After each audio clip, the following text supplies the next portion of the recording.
ke ngadoh ke. Udute wis nang ngisor.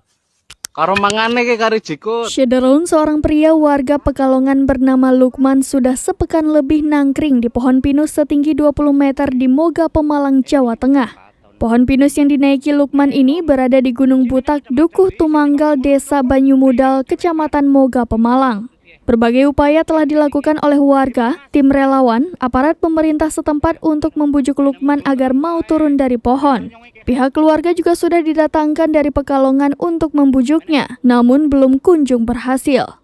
Koordinator relawan Moga Rescue dan MDMC Moga, Ardian Firdos, di lokasi kejadian menuturkan dari keterangan warga setempat, pria tersebut sudah sekitar sepekan yang lalu naik ke atas pohon pinus setinggi 20 meter di lokasi tersebut. Untuk identitas lanjut Firdos, berdasarkan keterangan salah satu warga setempat, pria nekat tersebut berasal dari Pekalongan bernama Lukman dan bekerja di Desa Sima, Kecamatan Moga. Terpisah, Kepala Desa Banyumudal Ali Mutamar membenarkan kejadian yang terjadi di wilayahnya tersebut. Namun ia mengaku belum mengetahui detail kronologi dan identitas pria pemanjat pohon tersebut.